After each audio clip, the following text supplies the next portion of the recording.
Jesus, Maria e José, conosco caminhamos. Seja muito bem-vindo ao nosso podcast Sagrada Família, um programa que chega até a sua casa, oferecido pela nossa paróquia Sagrada Família, como diz também o próprio nome. Eu sou o seminarista Pedro, estou aqui mais uma vez apresentando, conduzindo também esse programa para vocês. E nós, nos últimos 2 episódios, nós iniciamos um assunto sobre o Advento, que é esse tempo que nós estamos vivendo agora na nossa querida igreja e que ela oferece para nós, oferece para mim, oferece para você aí de casa a oportunidade de conversão. Assim como a gente viveu a Quaresma em preparação para a Páscoa, a gente vive esse Advento em preparação para o Natal.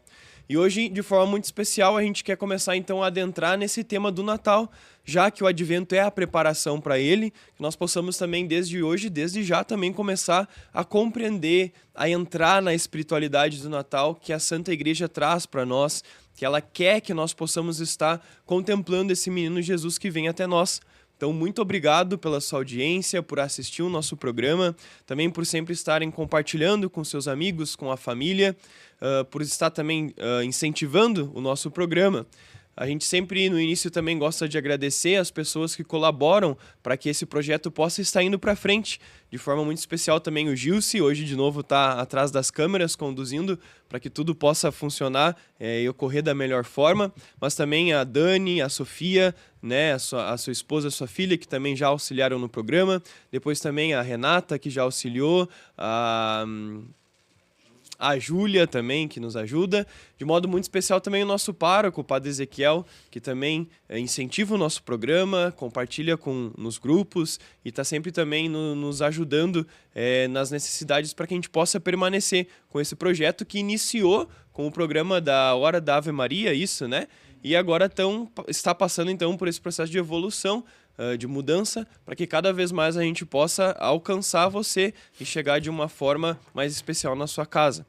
E de uma forma muito especial também hoje nós temos aqui nosso querido ministro João, doutor João, mestre João, professor João, amigo João, que veio hoje também conversar um pouco com a gente, partilhar. Muitos de vocês da nossa paróquia conhecem ele, está sempre ajudando nas missas, e de forma muito especial deu o seu sim para hoje vir conversar um pouquinho com a gente. Então seja muito bem-vindo. Obrigado, Pedro. Se apresentar para nós. Pedro, então eu estou em Três Coroas há 6 anos. Vim para cá movimentado pelo meu trabalho. Eu sou extensionista rural da Emater. Antes de morar aqui em Três Coroas, eu vivia em Porto Alegre, também trabalhando pela Emater, na Secretaria de Desenvolvimento Rural.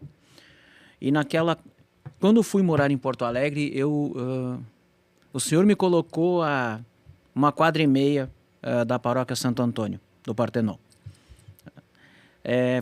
Por conta, evidentemente, das circunstâncias de que num treinamento da Emater, era feito lá na estrutura da pousada São Lourenço, né?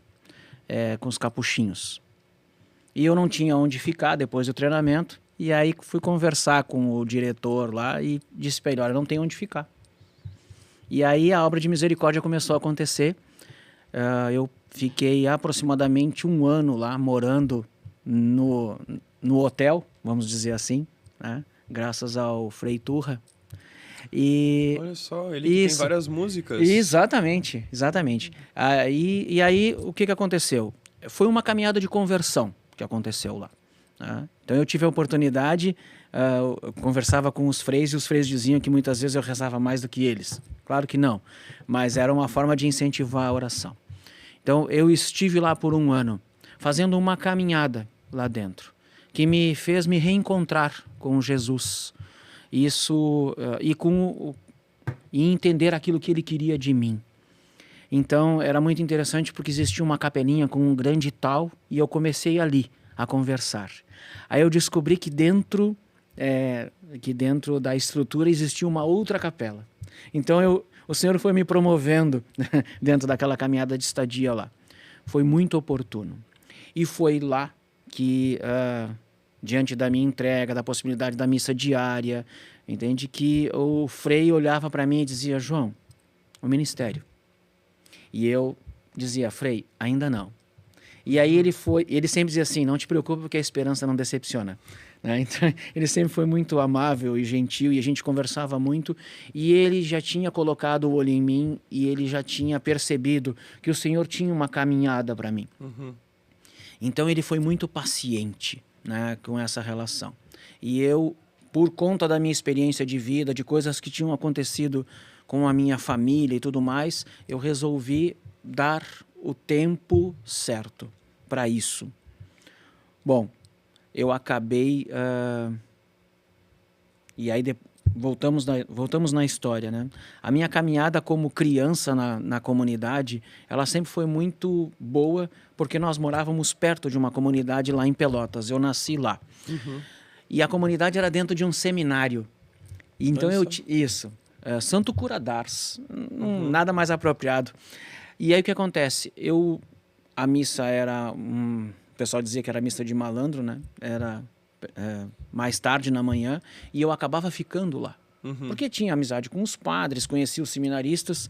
Quando queria ver, meu pai e minha mãe tinham que me buscar lá às 4 horas da tarde, né? Porque eu acabava ficando lá, era almoço, né? Tinha diversão, aquela coisa toda. Então essa convivência com os padres, isso tudo, me ajudou e foi me moldando a fé. E inclusive me fez balançar na questão da vida religiosa, né? Sacerdotal. Existia assim alguma coisa, um desejo, né, de servir ao Senhor de alguma maneira. Então eu fiz a catequese, né, lá, né, fiz a primeira comunhão lá. Então existia essa caminhada de fé bem presente, família participando e tudo mais. Nós tivemos que mudar, e no momento que nós mudamos, a coisa não foi esfriando, mas foi dificultando. Porque no local onde nós morávamos era uma comunidade eclesial de base, não tinha padre para rezar a missa sempre e tal, precisávamos nos locomover, então essa coisa ela foi esfriando. E eu acabei tendo algumas crises de fé, né? Inclusive de abandonar a igreja, né? Mas isso é uma coisa que ficou sempre latente.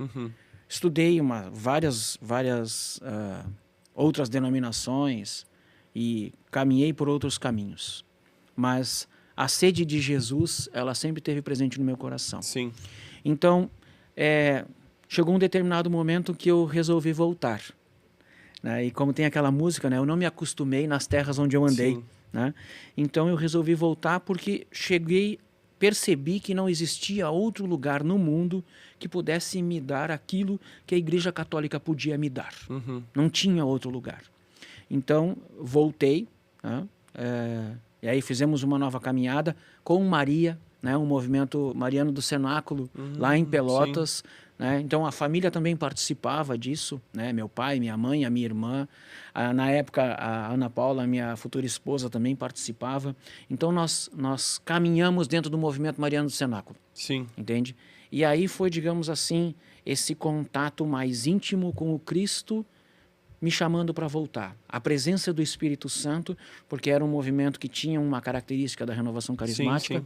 Então, essa questão foi, digamos assim, aflorando. Né?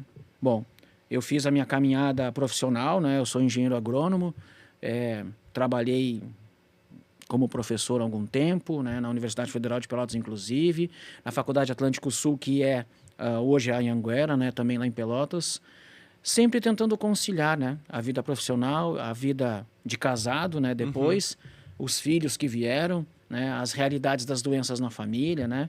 Eu perdi o meu sogro com câncer e ele teve um período de tempo conosco lá. E aí veio essa oportunidade da Emater. Durante esse período do câncer do meu sogro e de eu vir para Porto Alegre para trabalhar na Emater, é que eu fiquei lá com os capuchinhos. Então, os momentos de oração eles eram muito oportunos e necessários justamente por conta da situação que era vivida em casa, né? A minha esposa cuidando dos filhos, né? E mais cuidando do meu sogro em Pelotas. Isso não deu certo, né? A distância nos fez mal. Então, nós tivemos a ousadia de trazer todos para a nossa realidade e morarmos em Porto Alegre. E daí o Senhor, na sua misericórdia e no seu amor, deu a oportunidade de nós morarmos bem pertinho da igreja ali de Santo Antônio do Partenon. E era realmente muito pertinho. Era caminhar meia quadra, nós estávamos na igreja. Que bom. Muito bom. Mas claro que eu já tinha vivido toda essa experiência de retorno né? Durante os esse freis. tempo incubado lá junto com os freis. Então, vivi essa experiência. Vivemos lá 7 anos, né? E eu trabalhando ativamente, né? Na comunidade, fazendo os cursos de teologia que eram oferecidos e tudo mais, mas sempre com aquela resistência de ser ministro da Eucaristia. Uhum. E o frei, ele me esperava na porta da igreja. E sempre que eu passava, ele dizia, tá, João, e o ministério? Aí um dia eu sucumbi, entende? Aos pedidos do frei, e óbvio que ele rezava muito por isso. E aí fiz o curso de preparação lá em Porto Alegre, né? Tivemos a oportunidade de fazer todo o curso, evidentemente, e tal. E eu recebi, né, a oportunidade de ser ministro da Eucaristia já Lá em Porto Alegre. lá em Porto Alegre. E aí, claro, sempre trabalhei domingo, né, e sábado e domingo, porque por força do trabalho durante a semana, às vezes atendia durante as terças-feiras e tudo mais, que o movimento era maior por causa da festa de Santo Antônio. Sim. Quando terminou, né, a Secretaria de Desenvolvimento Rural, onde eu trabalhava, começou a fazer a troca dos funcionários da Emater para os funcionários concursados, eu vim para Três Coroas. E aí, claro, bem rapidinho, só para não estender muito, o que aconteceu? Eu fiz um esforço muito grande para não vir, entende? Eu me movimentei para ficar lá. Em Porto Alegre. Em Porto Alegre. E aí o que aconteceu? Num momento de grande atribulação, eu vou dizer assim, eu pedi ao Senhor, me dá um caminho.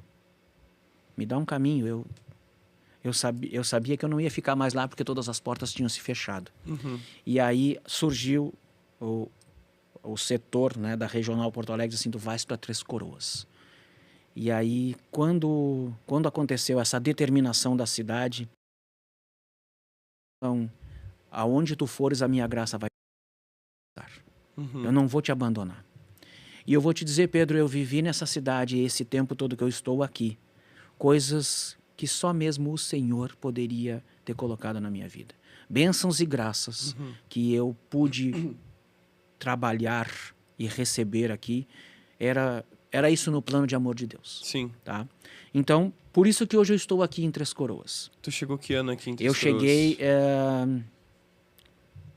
a minha designação foi fevereiro de 2019. Ah, recente. Isso, 6 anos. Fez 6 anos agora no início do ano. E aí eu vivi, então, todas as realidades. Encontrei o grupo na Capelinha, né? Sim. Isso, né? Que era um grupo originalmente da RCC, né? E aí eu fui me integrando ali, né? E o pessoal se reunia e tudo mais. E o Senhor foi preparando toda essa caminhada. E quando eu cheguei aqui, era o Padre Sérgio, eu disse, olha, Padre Sérgio, eu sou ministro, estou. Porque ainda tinha a carteirinha, né? Estava validado. E aí conversei com ele e tal. Não sei se ele entrou em contato com o Frei ou não entrou e tal, mas ele me colocou, né, para trabalhar, né, junto com ele e com os demais ministros e tudo mais. Então foi essa foi a minha caminhada en passant, vamos colocar assim, né? Mas sempre guiado pela presença do Senhor, né? E a vinda para Três Coroas, eu tenho certeza, hoje foi manifestação da vontade de Deus para eu poder viver essas coisas todas que estou vivendo e outras tantas que viverei aqui no município, com certeza, pela graça do Senhor. A providência agindo na tua vida, inclusive nos lugares a qual tu era levado, né? Exato. Isso é muito interessante perceber. E legal que tu traz esse testemunho, João, porque ele tem muito a ver com o que nós vamos falar hoje. Quando nós falamos do Natal de Nosso Senhor, nós conseguimos, né, olhando para a Sagrada Escritura, meditar que a providência de Deus, ela escolhe um ano determinado, um momento da história determinado, um lugar determinado ao qual o menino Jesus nascesse, né? Deus poderia ter quisto que Jesus nascesse em qualquer lugar do mundo, qualquer canto, por mais que naquela época ainda era muito restrita a população, mas em qualquer tempo, em qualquer época, né? Mas Deus escolhe um momento determinado, né? Assim como escolheu um momento determinado para tu estar em Porto Alegre, assim como escolheu para vir para Três Coroas. E acho que a primeira pergunta que eu gostaria então de te fazer, entrando nesse tema, né, sobre o Natal de Nosso Senhor Jesus Cristo, é essa, né? Quais as características do tempo em que Jesus nasceu, né? Por que Jesus nasceu naquele tempo e não 100 anos depois, 200 anos depois, ou, sei lá, 500 anos antes, né? Por que o menino Jesus nasceu naquele tempo ao qual Deus escolheu, né?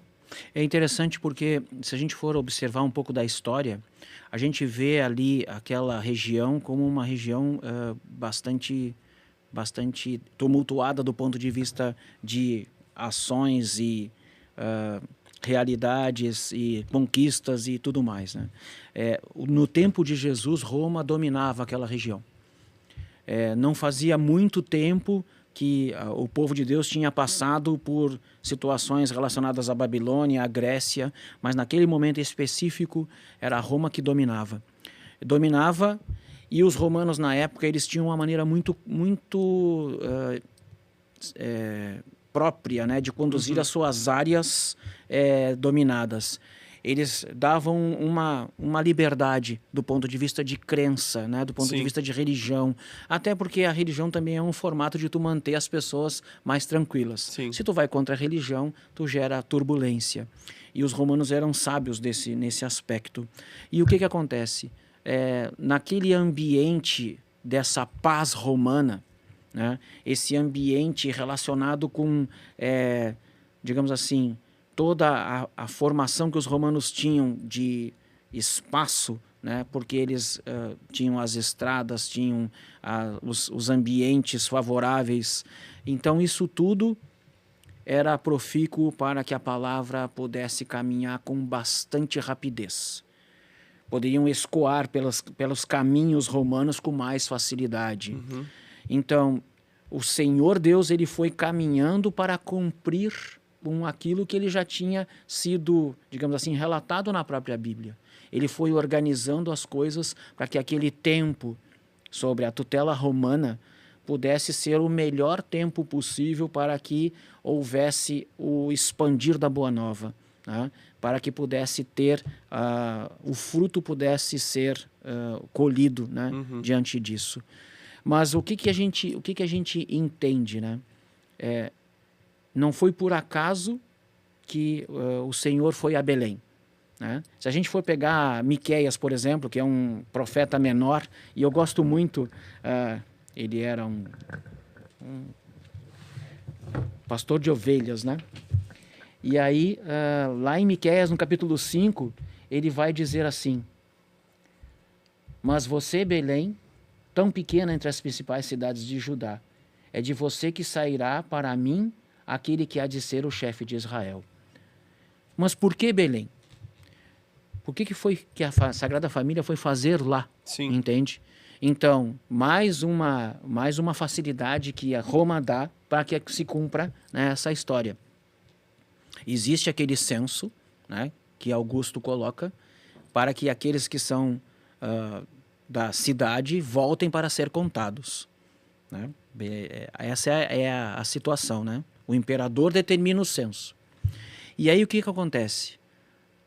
Belém é uma cidade de 1.000 pessoas. Sim. Entende? É um vilarejo, né? E imagina qual é o fluxo de pessoas que vão a Belém para fazer o cadastro. Que tinha o objetivo de contar as pessoas, o objetivo da questão dos impostos e tudo mais. E o que acontece nesse momento onde tem um monte de gente? As hospedarias ou as casas ou tudo mais são ambientes que ficam superlotados. Montam-se as barracas e tudo mais, mas na ideia do Senhor, Maria já, né, caminhando para o termo da sua gravidez, precisava de um ambiente mais seguro. Mas não tinha, porque as casas estavam tomadas. E aí vem aquela situação, né, de presença do estábulo. Né? E toda essa realidade que depois a gente vai comentar um pouquinho mais. Né? Mas assim, Roma dá essa paz, né, de que tu possas ter a tua própria religião, que tu possas trabalhar com tranquilidade a tua fé. E aí, nesse momento, Deus provém essa realidade do nascimento. Justamente para se aproveitar dessa caminhada, né, romana, de poder transitar a Boa Nova e tudo mais, porque não havia perseguição. A perseguição foi acontecer depois, né? Então havia uma possibilidade de expansão da notícia, né? Tanto é que Paulo caminha com muita facilidade, os outros apóstolos também, tal, né? Pregam e tudo mais, sem que haja a oposição do povo romano, né?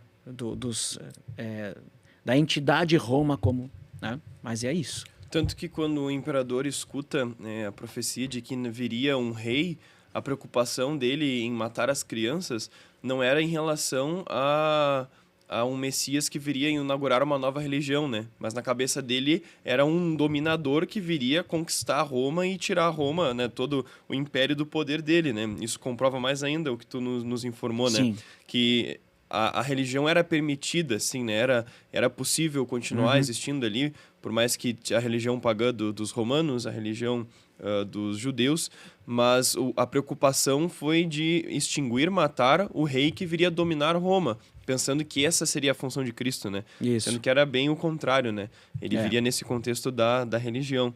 Interessante notar. Isso. Mas é interessante porque, assim, bom, feito essa caminhada, então, de realidade, né, romana naquele tempo e tal, nós tivemos até essa chegada, digamos assim, do Cristo, né? Nós tínhamos um vácuo, né? Eu tive pesquisando em relação a isso, né? Do ponto de vista de profecia, né? Eu, claro, citei aqui Miqueias, né? Mas Malaquias, por exemplo, é tomado como o último antes de João Batista. De Malaquias até João Batista nós tivemos aí 500 anos, né? 400, 500 anos. E nesse período, as castas começaram a surgir como os dominantes para a interpretação da palavra. Sim. E daí a gente vê na Bíblia, né, aqueles grupos, né, os saduceus, os autores da lei e tudo mais, fervilhando porque eles tomavam para si essa questão da interpretação. E tudo aquilo que ia contra esse processo de interpretação ia também contra eles. E era atingido de forma diferente. Então, essa realidade também o Cristo acabou vivenciando. Essa, digamos assim, de oposição, né? Com os doutores da lei e tudo mais. Por quê? Porque, claro, tinham todos os outros profetas e tudo mais, mas nesse período de dominação romana e tudo mais, não existia, antes de João Batista, claro, nada, né, que pudesse dar essa orientação para o povo. Então, essa orientação ela foi pulverizada. E isso também recrudesceu esse processo. Então, além de Roma, além dessa realidade, né, de ser, digamos assim, conquistado, mas também tinha todo esse processo relacionado com essas castas que dominavam, entre aspas, né, a questão de interpretar a palavra do Senhor. E aí vem João Batista, né, que aí é tomado, né, por nós católicos cristãos como o último grande profeta, né, e aí ele vem fazer com que ele, né, e aí lá em Isaías a gente vê, né, o Isaías já apontando para essa voz que clama no deserto. Então, João Batista vem para nós, digamos assim, seria o grande último profeta, né? E aí ele vai e faz esse caminho, aplana esse caminho para que o Senhor pudesse diminuir e o Senhor crescer. Sim. Né? E aí viver essa experiência. Claro que isso já na idade adulta e tudo mais. Então, esse contexto todo fervilhante é a realidade do nascimento do Cristo. Sim. E aí, o que a gente pensa? Né? O Senhor preparou um homem e uma mulher para poder dar a formação a esse menino para que ele pudesse caminhar na sua idade tenra até poder exercer, né, o seu ministério. Então, aí a gente, né, pode até comentar depois essas realidades. Então, é isso. Isso aí é que é o histórico, né, muito en passant, de novo, digo, porque, claro, há pessoas que vão se debruçar diante das questões históricas e tudo mais, mas o nosso objetivo é só dar esse contexto. E dentro disso, outro contexto de providência, e talvez podemos dizer o maior de todos, é Nossa Senhora. É a Virgem Maria, né? Que além de preparar um tempo, preparar um lugar, preparar um povo, Deus preparou uma mulher, uma mãe, para receber esse menino. Então acho que a próxima pergunta, quando nós falamos em Natal, nós lembramos do menino Jesus, mas só, né, não rebaixando o menino Jesus, porque é o próprio Deus, mas ele só veio por causa de Nossa Senhora. Ela foi essa realmente mediação, né, do nascimento de Cristo. Então, se tu puder trazer um pouco para nós essa realidade do sim de Nossa Senhora, como talvez isso foi para ela, né? Muitas pessoas comentam, uma jovem, enfim, mas trazer um pouquinho a realidade desse sim de Nossa Senhora, como ele aconteceu e o que isso nos faz lembrar do Natal, né? Pois então, hoje, se nós fôssemos pensar uma menina de 14, 15 anos ser visitada por um anjo, né? Talvez a gente fique pensando como poderia, né?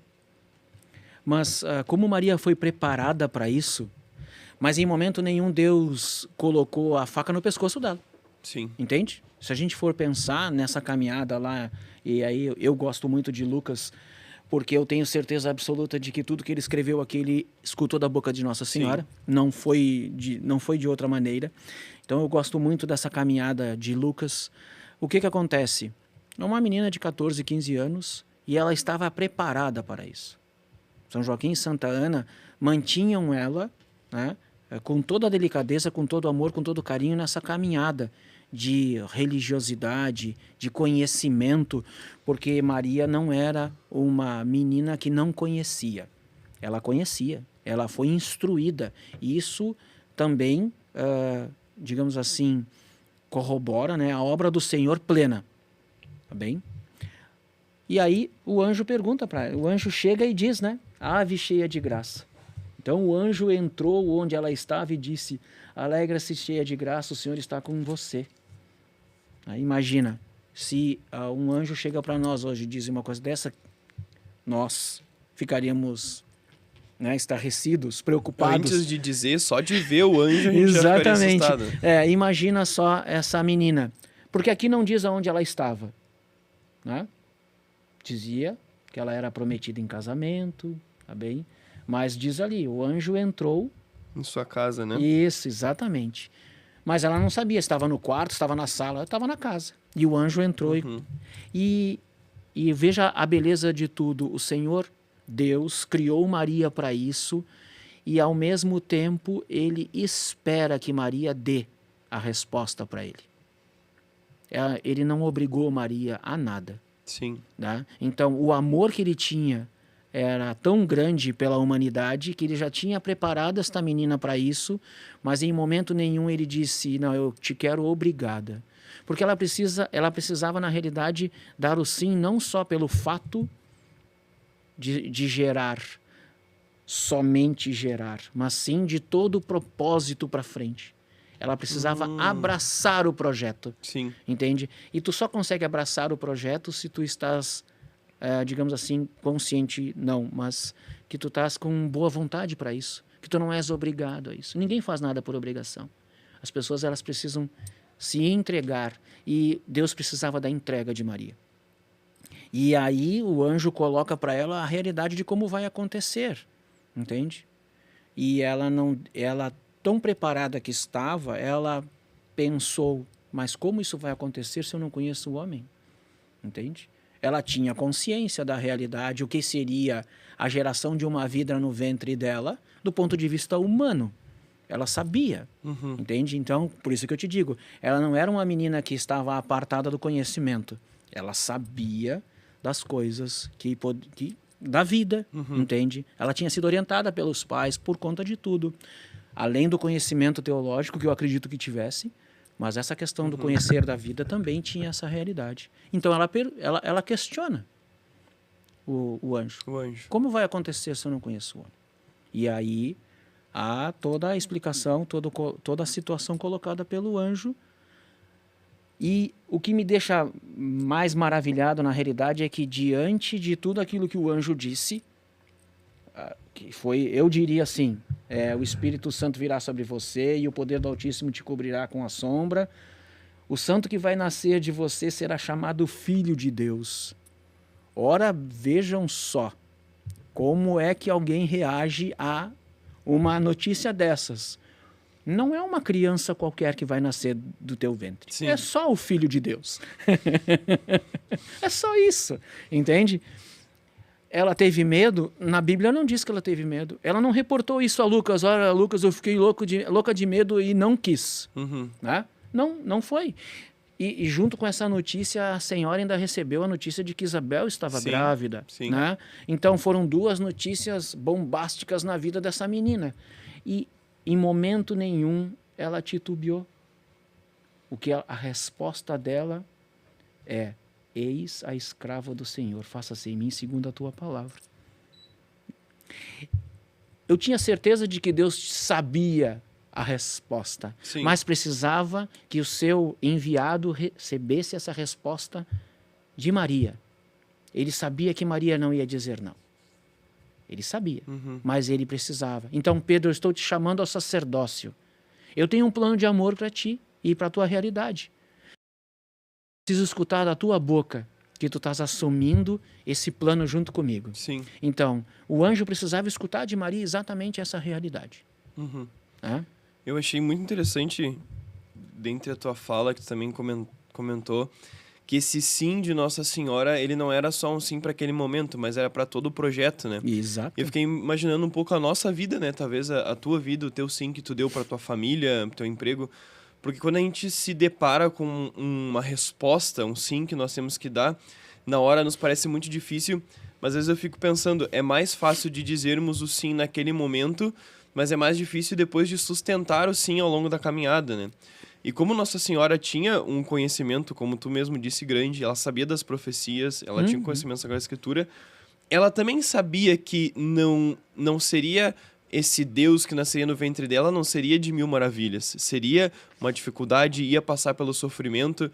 Então, aquele olhar que ela tinha para ele chorando, né, na manjedoura, ela sabia que daqui a alguns tempos ela choraria novamente, mas por um sofrimento, não por uma alegria, né? E é bonito pensar isso, sim, de Nossa Senhora e trazer para nossa realidade, né? Às vezes nós damos o sim para o Senhor, mas nós somos mais provados no sim durante a caminhada do que no sim no momento de falar. Porque normalmente o sim no momento de falar, ele é um sim vitorioso, que por mais que te custe, mas após dar ele, tu se sente com a consciência limpa, com a consciência tranquila, tipo, era essa a vontade de Deus. Mas o sim do processo, ele é o sim, às vezes, que não tem ninguém te olhando, que ninguém sabe né, do Das sofrimento, agruras. de tudo aquilo que está Sim. envolvendo. E isso deixa mais lindo ainda esse sim de Maria, né? Exatamente. Que é o sim de que, olha, não é só ser mãe de Deus, né? Mas é ser mãe de um Deus que vai sofrer muito. E por isso sofrerei junto, assim, né? E aí, claro, quando há a apresentação de Jesus no templo, há essa confirmação, né? Exatamente lá por Simeão, né? Simeão dá exatamente essa confirmação que tu coloca. Agora, uma coisa muito importante, assim, claro, o nosso foco do sim é Maria. Mas o Senhor providenciou, né, um homem Sim. para estar com ela. Então, não foi por acaso que o Senhor juntou, né, José com Maria. Não. Ele providenciou José para Maria.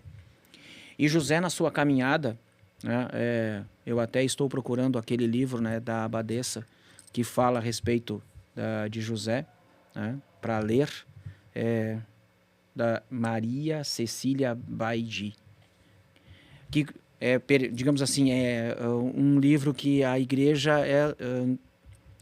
dá a possibilidade, né, de conhecermos um pouco da história de José.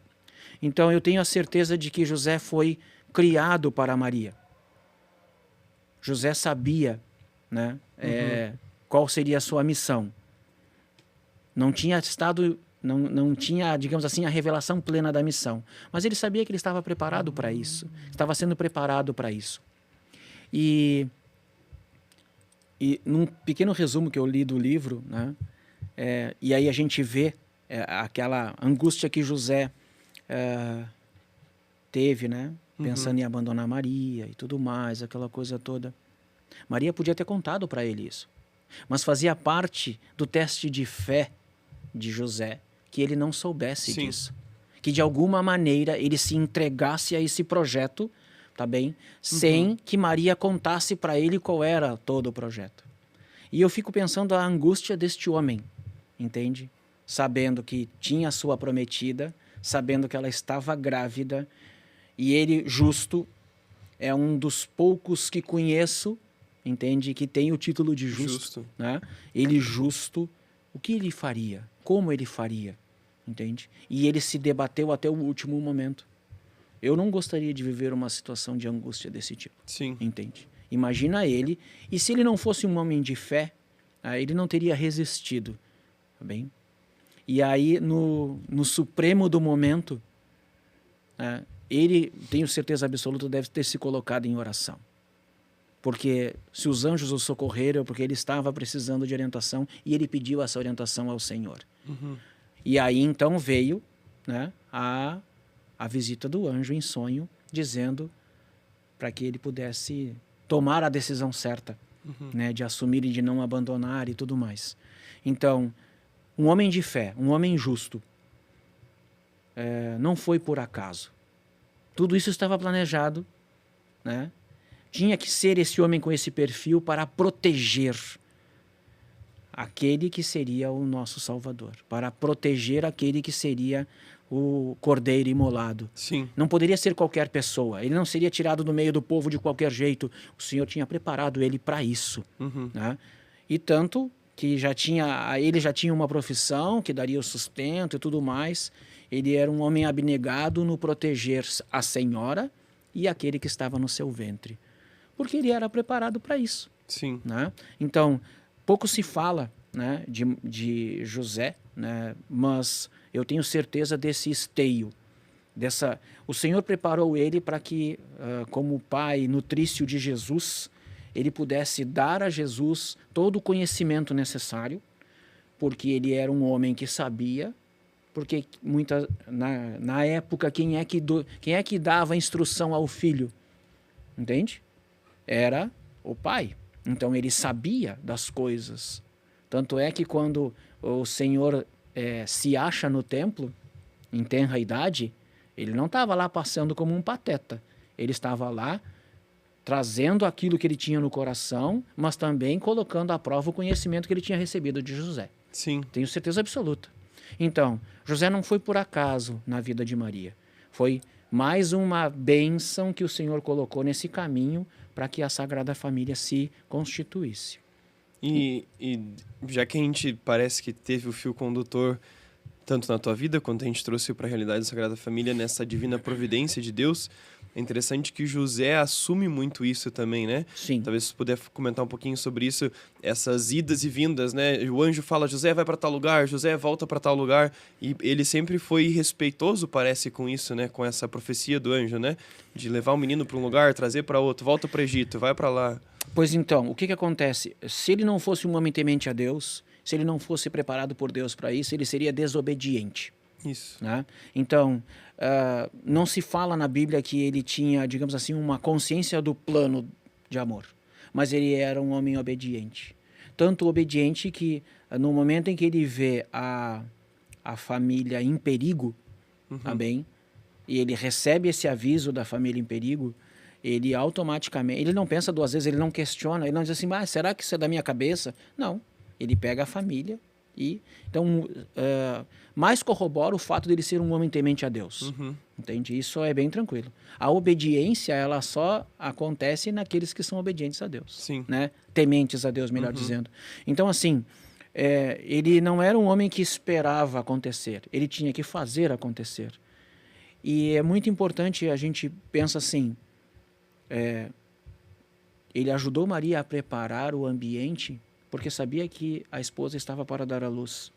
Né? Não foi Maria sozinha que fez isso, né? Até porque ela estava à beira, né, de dar à luz ao Cristo. Então ele teve que se mobilizar dentro daquela realidade, naquela estrebaria, ajudar a organizar as coisas e tudo mais, e estar vigilante.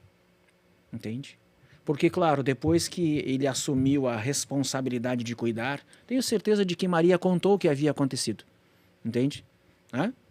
Porque se o anjo havia conversado com ele, para que ele se mantivesse ao lado de Maria, depois que ele deu o sim, o sim de José foi exatamente esse, abraçar esse projeto, Maria com certeza deve ter conversado com ele. Olha, aconteceu isso comigo, apareceu o anjo, aquela coisa toda. Então ele sabia da responsabilidade que era cuidar daquele ventre Sim. e depois daquele menino estendido na manjedoura. E essa realidade de proteção, essa realidade de manutenção, ela foi colocada nas mãos de José porque ele foi talhado para isso. Ele sabia como agir. Então, Maria dá à luz, né? E ele acaba olhando no entorno, vendo a realidade, vendo todas as coisas apoteóticas que aconteceram, recebendo visitas, mas ele estava sempre com um olhar protetor Sim. sobre aquela realidade, porque era isso que ele precisava fazer, como pai naquele momento. E ele estava sempre com o coração aberto naquilo que Deus iria colocar. E é por isso que ele agiu tão rapidamente. Sim. Quando Herodes mandou matar, né, todas aquelas crianças até 2 anos, ele já tinha obedecido aquilo que Deus havia colocado. E a providência ela se manifesta de uma forma muito clara dentro dessa realidade. Os magos eles apareceram lá, né? Vindos do Oriente, buscando o rei, né? E eles trouxeram presentes. E estes presentes, muitas vezes o pessoal caminha dentro de interpretações, né? Mas eu tenho certeza naquele momento que aqueles presentes eram aquilo que disseram que eram para ser. Porque a Sagrada Família precisava se sustentar em outro lugar. Sim. Então, ouro, incenso e mirra, naquela época, eram moedas poderosas do ponto de vista de ter ambientes favoráveis, fazer viagens e tudo mais. Eram reservas monetárias muito importantes. Então, o próprio Deus providenciou que estes magos lá estivessem e dessem esses presentes para que a sua família pudesse permanecer 3, 4 ou 5 anos, dependendo das interpretações, em um local seguro, né? Fizessem uma viagem segura, porque teriam como se sustentar nessa caminhada. Nunca tinha pensado nisso. Eu vi na tua forma de expressar no rosto que tu não tinha pensado nisso. Mas penso dessa forma. Podemos ter outras interpretações e ok, bem tranquilo. Mas eu penso assim, tu tens um tesouro precioso nas mãos que tu precisa manter. E Deus providenciou toda a realidade para que se cumprisse a Escritura. Há necessidade de que tu viaje. A providência divina vai realizar aquilo que tu necessita. Sim. E ali estava, para cumprir a profecia, os reis e os presentes dos reis, para que isso pudesse fazer com que a Sagrada Família caminhasse o mais rápido possível e protegida do ponto de vista financeiro também. Sim. Porque até José montar um ambiente para poder, né, trabalhar e tudo mais, ele precisava sustentar a família. Entende? Ou ter o sustento de algum lugar. Então, penso dessa forma. Porque, normalmente, quando a gente fala do ouro, incenso e mirra, a gente sempre traz pro lado espiritual do simbolismo que aquilo tem ao menino Jesus, né? Mas eu nunca tinha pensado o que eles fizeram com isso, né? Tá, tudo bem, os reis levaram lá para presentear o menino, tem esse significado de rei, enfim, tudo mais. Sim. Mas por que eles iam ficar guardando ouro, né? Não faz sentido nenhum, né? Nunca tinha pensado. Isso. Justamente, então, era Deus providenciando para que eles tivessem, através dos presentes desses magos, né? O sustento daquela família. Muito interessante. Então, esse formato, então, aí o presépio foi construído, entende? Nós estamos aqui conversando exatamente desse momento, onde o menino nascido na manjedoura colocado, né, Jesus ali presente, olhando para nós, né, olhando para José, Maria, os magos e tudo mais, essa visão do presépio. E isso nos remonta a São Francisco de Assis, né? Ah, sim. Na sua realidade de como fazer com que aquele povo da Idade Média pudesse ter essa ideia, né, visualizada, o formato de evangelização. Francisco de Assis tinha uma habilidade muito grande em relação a isso. O presépio, na realidade, ele já era construído entre os beneditinos, né, dentro dos mosteiros e tudo mais, mas o povo, propriamente dito, teve contato com essa demonstração, né, de fé e tudo mais através de Francisco de Assis. E aí ele constrói uma realidade para poder explicar ao povo da época que não era tão letrado, que tinha dificuldade de acesso às informações, aquilo que tinha acontecido. E a realidade que existia para que a população mais pobre pudesse ter contato, né, com o Cristo e com a realidade da bem-aventurança. Então, Francisco modela, né, aquela paisagem, né, que hoje a gente encontra nessa época do ano em todas as igrejas, né, Em todas as casas, eu toda- espero também. Amém, que assim seja. Essa realidade do presépio. Né? Então, essa ideia genial de Francisco de Assis foi uma ideia evangelizadora. Ele precisava mostrar que o rei se fez humilde, e aí ele trabalhava exatamente com essas pessoas que estavam muito longe, né, dos reis, das rainhas e tudo mais, dos senhores feudais da época, e se sentiam alijados dessa esperança. Então ele mostrou através do presépio esse Jesus menino num estado de pobreza, mas ele não deixando de ser o majestoso, aquele que ama, que tem misericórdia, que se dá, né, pela nossa salvação. Então Francisco de Assis, ele explica o presépio num primeiro momento sem o Cristo, e aí ele alerta que essa manjedoura vazia que vai receber o Cristo no Natal é o nosso coração, que deve estar preparado para receber esse Cristo menino. E aí eu vou te dizer por experiência bem própria, a gente vai avançando aí no nosso tempo, mas uma experiência que toda vez que eu me coloco em adoração, o Senhor na oração, ele me deu uma imagem muito linda do Cristo olhando para nós na manjedoura. Aquela foi a primeira adoração, entende? Sim. Os magos, os pastores, os animais, José e Maria estavam ali, e ali eles adoraram o Cristo vivo pela primeira vez. Hoje nós temos essa maravilha, essa oportunidade maravilhosa de adorar o Cristo vivo num outro formato, Sim. mais vivo, né? Mas a primeira adoração foi aonde? Foi lá em Belém, foi lá naquele estábulo, foi lá com os anjos subindo e descendo.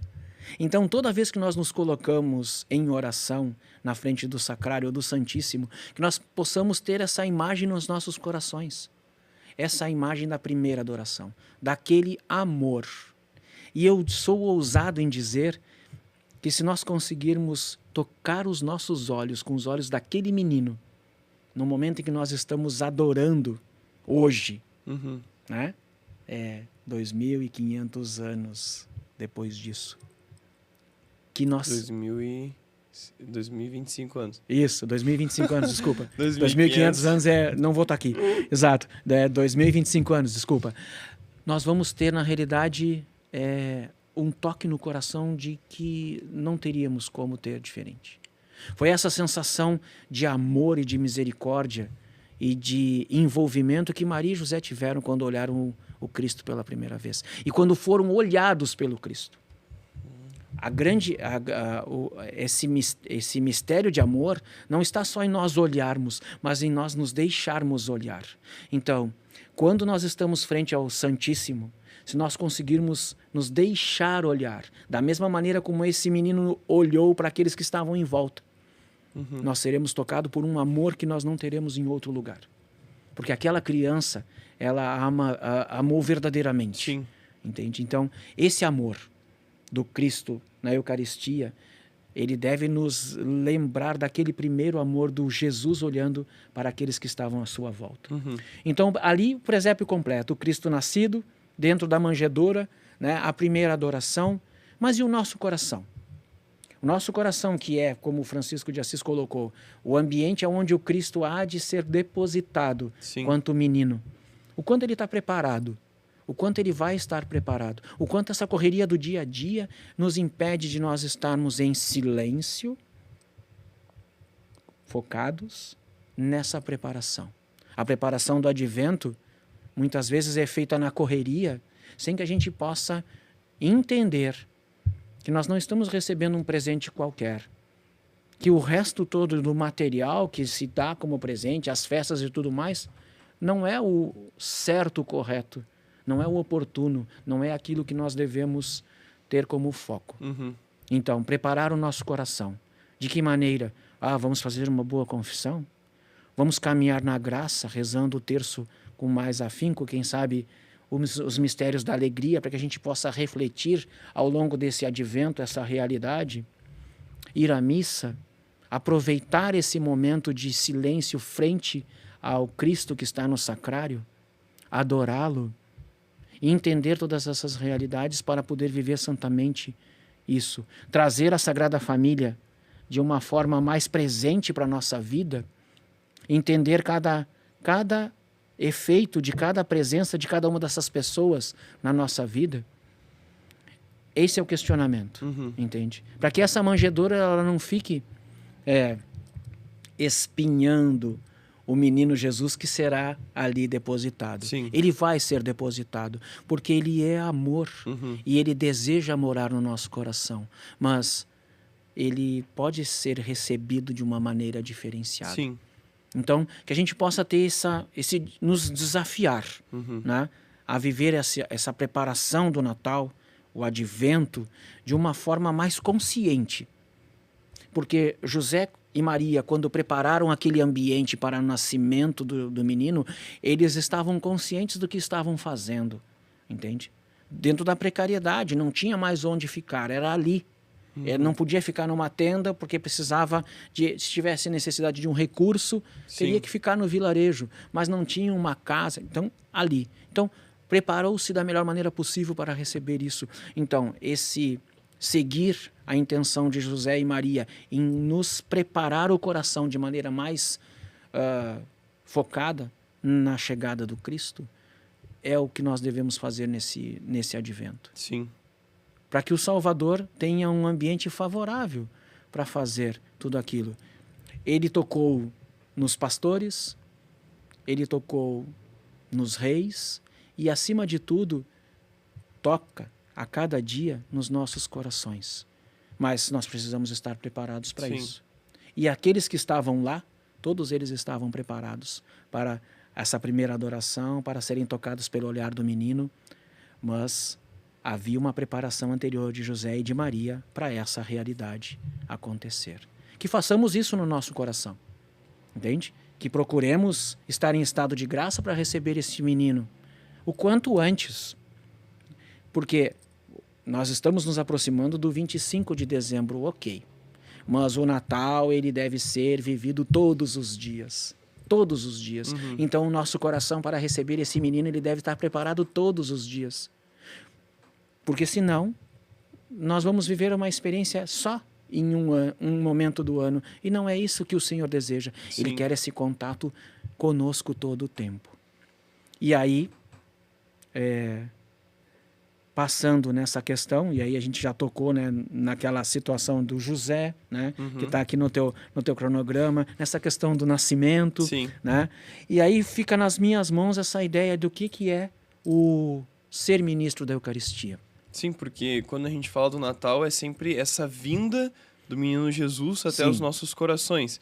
E nós fomos comentando Maria como esse canal, José como esse pai da providência. Inclusive, enquanto tu falava, também lembrei, o nosso querido Papa Francisco, ele escreveu uma carta no ano de 2020, se eu não me engano, chamada Patris Corde, que fala sobre São José. Você aí de casa, se quiser ler, ela é pequenininha, ela é bem curtinha. Procura depois na internet, tem disponível no site do Vaticano de graça.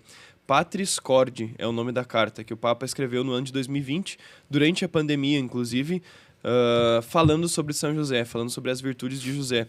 Então vale muito a pena você ler. Ela é curta e ela é muito simples de ler e ela gera muita oração também. Então fica uma recomendação, né? Então a gente tem essa vinda do menino Jesus. E você, né, o senhor e os outros ministros são, de certa forma, também essas Marias, esses Josés, que são esse canal de trazer o menino Jesus para as pessoas. Gostaria que então comentasse um pouco sobre como essa realidade de ser um pouquinho o Natal para as outras pessoas, né? Olha, o desafio, Pedro, e aí o Senhor me oportunizou, na realidade, que nós pudéssemos conversar com outras pessoas, com as crianças e tudo mais. E eu fiquei pensando assim, o que Maria sentia enquanto Jesus estava no seu ventre? Que relação mais íntima existe entre duas pessoas do que essa, né? Mãe e filho, onde tudo circula do filho pela mãe e da mãe para o filho, tudo. Essa intimidade e a ação do Cristo dentro de Maria nas realidades em que ela viveu. Isabel estava, né, recebendo a mãe do Senhor, e aí ficou repleta do Espírito Santo, e não foi por acaso, mas sim pela presença de Maria e de Jesus que estava no seu ventre. Quando tu colocas a Eucaristia à disposição de alguém, tu estás proporcionando a esse alguém que ele tenha essa intimidade com o Cristo, e aí, perdoa-me, Senhora, com a ousadia que vou dizer, quase semelhante àquilo que Maria viveu.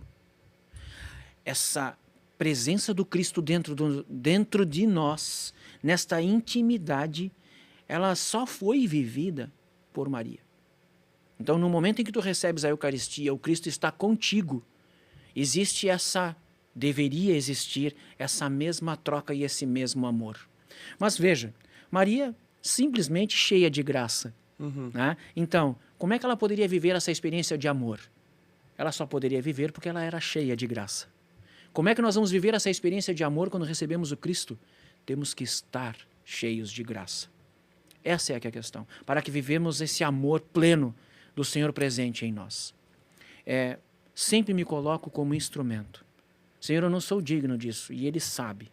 Mas Ele me quer como instrumento dessa oportunidade de levar o Cristo a alguém. E a alegria de ver as pessoas recebendo o Cristo. Na sua simplicidade, no seu amor, na sua entrega. Mas nós precisamos dizer aos nossos irmãos e irmãs que eles possam viver essa graça em estado de graça. Sim. É muito importante. Para que possam viver essa comum união, entende? Esse amor que Maria viveu na sua intensidade, porque ela é cheia de graça. Então, por isso esse amor comungou de Maria para o Filho e de Filho para Maria. Então, viver essa experiência de ser, digamos, um instrumento para que o Cristo possa chegar. Poder conversar com as crianças, por exemplo, a respeito disso, essas que vão receber a primeira Eucaristia, para que elas possam ter esse amor e esse zelo. Ver, por exemplo, né, os coroinhas, né, vivendo esse amor e esse zelo, mesmo sem receber o Cristo, Sim. mas estando ali. Então, isso justifica para mim essa ação de ser ministro da Eucaristia. Eu, servo inútil, estou cumprindo a minha missão. No momento em que o Senhor disser assim, João, eu não te quero mais dessa forma, seja feita a vontade do Senhor. Tá? Mas é uma experiência que muitas vezes me emociona, porque eu sei que eu não sou digno de ter o Cristo na mão e de distribuir isso para outro alguém.